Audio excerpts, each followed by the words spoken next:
Hi, this is Ed Fitzpatrick. If you enjoy local politics as much as I do, be sure to join our friends at Rhode Island PBS for the show A Lively Experiment. Hosted by Jim Hummel, the weekly series features journalists, pundits, and politicians debating the stories and issues that matter most to us Rhode Islanders. Tune in to A Lively Experiment and be part of the conversation. Fridays at 7 p.m. on Rhode Island PBS and wherever you get your podcasts.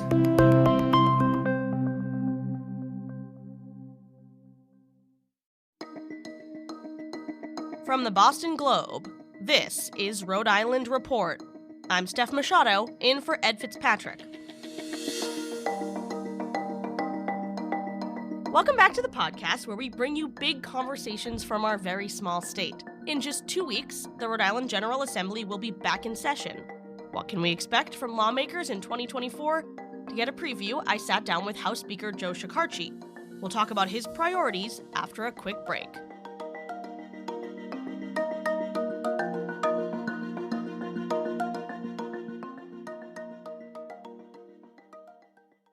When you want to go beyond the headlines, let me recommend Rhode Island PBS Weekly. Rhode Island PBS Weekly is an award-winning news magazine broadcast that gives you the full story, powered by investigative journalism and narrative storytelling. New episodes of Rhode Island PBS Weekly drop Sundays at 7:30 p.m. on Rhode Island PBS. Watch past episodes at ripbs.org/weekly. That's ripbs.org/weekly.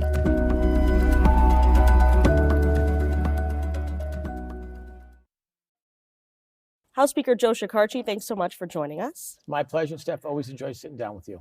So we continue to have a significant housing crisis here in Rhode Island. There's not enough units. Rents are going up. According to the most recent Zillow report, it costs more than $2,000 to rent an apartment in Providence.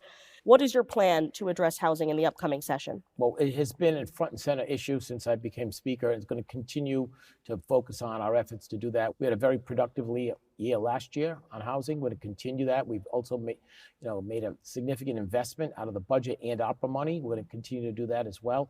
And we're going to continue to educate a lot of cities and towns who are very fearful of any kind of change in housing regulations or law because they don't understand it and they fear it, and there's a lot of misinformation. So we're going to continue on those efforts to tackle this issue. It's not going away. We are last in the country, Steph, regarding building permits and new housing production. We need more housing. That's the only way you're going to address this issue, is to create more supply. It seems like local zoning is one of the biggest barriers to more production. Does the state need to take a heavier hand here? It may have to. Not right now. We're going to continue to hopefully work with the League of Cities and Towns. They have so far proven to be a good partner. We're going to continue to do so, but we're not afraid to take more drastic measures and more drastic action if needed, but we're not there yet. I know you say we're not there yet, but what would drastic measures look like? All zoning comes from the state. Cities and towns have no constitutional right to zoning. It's given to them by the state of Rhode Island. So we can look at that and modify that. We can pass more stringent laws. We can do a lot of different things. General Assembly has, under our state constitution, a lot of authority to do that. But that would be done in a very public process, working with our partners in the Senate and the governor's office as well. This is a problem that touches everybody in every community. Every community needs to step up and do their part. Do you have any specific legislation you plan to introduce? No, we're going to continue to push ADUs, that's accessory dwelling units, granny flats. It's a very significant piece of legislation. The House passed it last year. We're going to pass it again early this year. I look forward to getting it over to the Senate and working with our partners in the Senate to get that over the goal line this year. That has proven to be a significant tool that is being used around the country in other communities and cities and towns and states, and it has had success. And what that is, Steph, so people understand what's an ADU, they understand, it's basically an in-law apartment. It's something that exists right now. We have a lot of multifamily dwellings in Providence. This just makes what we already do in Rhode Island easier to get done. People who are afraid of this, who oppose this, do not understand it. I've heard the arguments that it's going to create more Airbnbs, and that's not true, because specifically written in the legislation is a prohibition of that. So you cannot turn an ADU into a Airbnb. So people who are opposing this haven't read the legislation, don't want to read the legislation, don't understand, maybe don't want to understand it. What's stopping people from building these units now? Nothing is stopping them other than a lot of red tape and regulation and expense. a lawyer, a surveyor, an architect, an engineer, a planning board hearing, a zoning board hearing, advertising in the local newspaper, hiring a lawyer. Nothing is prohibiting them. It's just very expensive and cost prohibitive. So you want to streamline the process of building a unit on your property that you can rent, not short-term, long-term, That's correct. to someone or have a family member live there. That's exactly right. You hit the nail right on the head. How much money are you willing to put in to the housing crisis? Because we know in Massachusetts, Governor Healy proposed a $4 billion housing package. Rhode Island Housing Secretary Stephen Pryor is proposing a $100 million bond in his budget proposal. Is that enough? So we need to look at what we're doing, what are the outcomes, what's effective, and what we can afford. But I think that what's been proposed is generally in line of what we need at the moment for this year. We're never going to be Massachusetts. We don't have the population, the geographic area, and we don't have the money, the state is. But we can look to them to see what's working there. They're our neighbor. We can look to Connecticut and what's working there to see what we can do. Massachusetts is actually following Rhode Island in a lot of land use regulations these days. Are we seeing any more production yet from the housing bills that passed this year, or is it too soon? No, it's too soon. If you look at the bills, if you read them, the effective date was January 1st. We're not at January 1st. They haven't even been enacted yet. They haven't been gone live, so to speak. And a lot of that was to give cities and towns an opportunity to bring their local codes into conformance with that. I want to ask you about rent control, which is always a thorny topic. We hear about dramatic rent increases, especially in the last couple of years. Frankly, I live in Providence. Friends will text me, just got my lease renewal. It's a 15% increase. Is this legal? Sure is. At what point should the state restrict how much rent can be increased year over year? Well, you're asking the state to, basically regulate a private contract between a landlord and a tenant. We've made some changes around that. We've got rid of application fees, and we looked at it. I will tell you that I've talked to Mayor Smiley about this in Providence, which has the most number of apartments. He's adamantly opposed. He said it doesn't work. If you look around other particular communities, it hasn't had a lot of success. While it sounds good and it feels good, it has sometimes the opposite effect of limiting the number of units. So you have less units and you have more of a demand. So look, I'm, again, open to that idea. We'll listen to that. There was an issue that came up last year. We had some hearings on it. But the way to solve that problem regarding rent control is to create more units. If you create more units, then you have competition and prices will come down. Prices for rent will come down and prices for purchase will come down as well. So you're not interested in regulating what the rents can be, but you believe building more units, they will naturally come down? Absolutely. That's the answer. And that's what people understand. That's the answer to so many things. There's not one single city and town in Rhode Island that cannot use more housing. And quite frankly, there's not one city or town in Rhode Island, maybe Central Falls may argue a little bit, that doesn't have the capacity to add more units as well. And what do you make of towns that are pushing back on your legislation, like Narragansett passing an ordinance that could sort of get around legislation that's supposed to help build new housing? To nullify. It's sad. It's sad and it's wrong, and they know it's wrong, and they're using excuses, not real reasons of why they don't want it. They say they've done a lot for affordable housing. They're one of the worst in the state. They're at 3% for affordable housing, or hovering around 3%. They're not really meeting their demands, and their argument is, well, we have to house the URI students, so that's what we do. And they're afraid of Airbnbs, and I try to explain to them what the ADU legislation says. Look, they're opening themselves up, in my humble opinion, to legal action.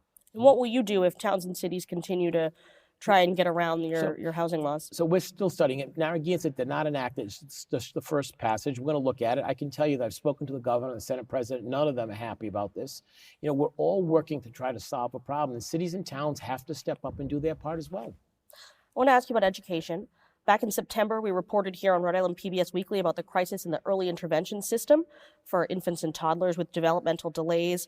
Hundreds of children are waiting months, sometimes even years, or more than a year to get these critical services. And Rhode Island is currently not in compliance with federal law. I know child advocates have been lobbying you for more funding. What is your plan here? Well, let's go back to say what we did with the opera money, but we made significant investments. The CARES Act money was a significant investment. Opera money, we passed $22 million the first day of January, about 2 years ago as well. We commenced a rate study to see if we need to do that. Those results are in. They've given them to the governor. We're waiting for the governor's budget. We'll listen to what he has to say. We're going to have a public hearing and a process, and we'll listen to all the advocates, and we'll make adjustments as we can, as we need, and as we can afford. The advocates say that the rate increase proposed by EOHHS is good, but it's not enough. This is an imminent crisis. I mean, will you go farther than what the governor proposes? After we go through a public process and vetting, yes, that's our job as the General Assembly, is to listen to this and listen to what the governor has to say. But I want to point out that money in and of itself isn't always the answer. So when we talk about raising rates, we're talking about increasing tax dollars. And I understand that education is critical, it's important, but we have to also be cognizant of what we can afford. Public school enrollment continues to drop significantly. Significantly across the state, and that's a trend over the last many, many years. And this could be problematic because state aid is tied to enrollment, among other factors in the formula. Are there any changes that you're looking at for school funding? So we listen to that every year, that we have always made changes, little tweaks around the edges. But I would point out that every single year that I've been speaker, and quite frankly, I think since I've been in the General Assembly, we have increased funding year over year overall. So we are increasing funding in less and less population, school-age population. That means the cost per pupil, as far as state aid, is going up significantly. And unfortunately, I don't see a lot of results. And quite frankly, families need to step up too. We have a chronic absentee problem. And you know what? If you're not in school, you're not learning. And if you're not learning, you're not going to pass. And that's just what's the problem. So attendance has to be more heavily regulated. It has to improve significantly as well. What might you do in the House on that topic? I don't know. I don't have an answer to make parents parent their children better or more in school. I don't know the answer to that, but I know we have a lot of great educative legislators, Chairman McNamara, Representative O'Brien. I can go on and on. We have 10, 15 legislators who care very passionately about education. We'll listen to what they have to say. We'll listen to that. We'll work with our partners in the governor. The General Assembly, we fund, we appropriate money. We don't run departments. We don't hire people in the Department of Education. We set policies, we set goals, and we fund them. The actual implementation is in the executive branch of government. Providence schools are not being run locally, as you know, being run by the state right now. Should the takeover end? No, I don't think that that's a decision a politician should make. That's a professional decision made by the people at the Rhode Island Department of Education. And when they think it's ready, I will say this, let's back up so your listeners and viewers understand this. Why is the state running the system? Because it was really bad. Let's remember, go back to Governor Raimondo. There's a report that said that we have a terrible school system. So the state had to step in and take it over. I want to congratulate Mayor Smiley. I think he's doing a good job. He's preparing for that day. He's working on that day, that when the province will take it over and take it back over, and understand that. But I will point out, whenever you look around the country and there's been a state takeover of a local system, in order for the changes that are being implemented to make that school system better or more competent, it takes a period of time. And we cannot be changing direction every year or every 2 years or sending it back early. We need to get results. I will tell you, the latest test scores were an improvement. Now, it was a slight improvement, and we have a long way to go, but it was an improvement, and I'm grateful for that. Every step in the right direction means we're in the right course. So you don't want to upturn the apple cart right now? I don't, again, Steph, I keep an open mind. I don't see enough evidence to change the path we're on at the moment. There's also this potential fiscal cliff in education coming next year. The American Rescue Plan Act money that went to schools has to be spent by September of 2024. So we're in the last school year of that money right now. School districts like Providence hired social workers, behavioral specialists with this money. They extended the length of the school day, and they're using the ARPA money for the payroll for that. Many of these initiatives could go away when this fiscal cliff hits. Is this something that the legislature is looking at? We'll listen to what the school committees want and the RIDE does, but we can't in the General Assembly be all things to everybody. So we have to listen that it's a fiscal cliff coming for RIPTA. There's a lot of fiscal cliffs coming. Everyone should have been aware of that, and they should plan accordingly.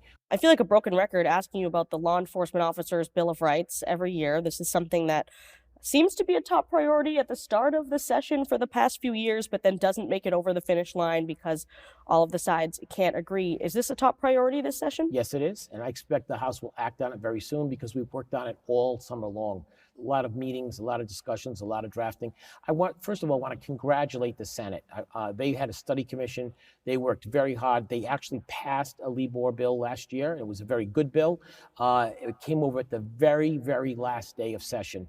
And on fairness to my members who wanted to have hearings on it and wanted to vet it and understand it. I didn't feel it was prudent to bring it to the House floor the last hour. What'd you come up with? We came up with a bill that we're still working on that will be introduced in early January that I think that you'll have broad-based support around. And I think that's very similar, slightly different, but very similar to what the Senate has. So does it increase the number of suspension days? It's a work in progress, and I know I'm being taped, and I know this will be used against me at a later date.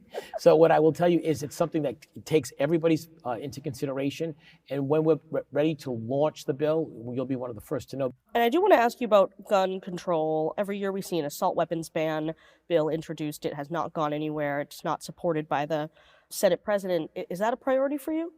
Gun safety has been a priority, and we have passed a lot of legislation. Are you referring to the high-capacity magazine Yes, ban? and I point out that bill is still being litigated in the First Circuit.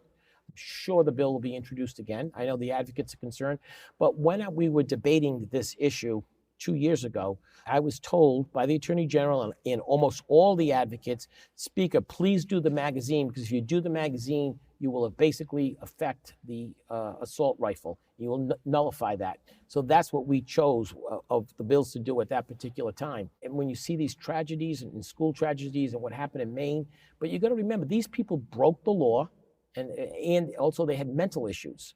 Sadly, I'm not so sure that if just because you pass a law that you make it safer. I understand it makes people feel good, but I want to do things that are actually effective and work there. So we're going to keep an open mind, but it's very high charged emotion. And just for every one representative who wants it, there's another representative in this chamber who doesn't want them. House Speaker Joe Shekarchi, thanks so much for joining us. My pleasure. Thank you. You can watch a condensed version of my interview with the Speaker on Rhode Island PBS Weekly at ripbs.org/weekly. This episode, which aired Sunday night, also features a story from Pamela Watts on Christmas at the Botanical Center at Roger Williams Park, as well as a story from Michelle San Miguel on a neurological condition where people can see music, taste words, and smell colors. And while you're on the Rhode Island PBS Weekly site, please check out my report from last week on school resource officers in Rhode Island. Rhode Island Report is a production of the Boston Globe in collaboration with Rhode Island PBS. Today's episode was produced by Megan Hall, with help from Carlos Munoz and Scott Hellman. Audio mixing and mastering by Marissa Ewing of Hemlock Creek Productions. Our music is from APM. Please be sure to follow us on Apple, Spotify, or wherever you listen. I'm Steph Machado. Ed will be back next week.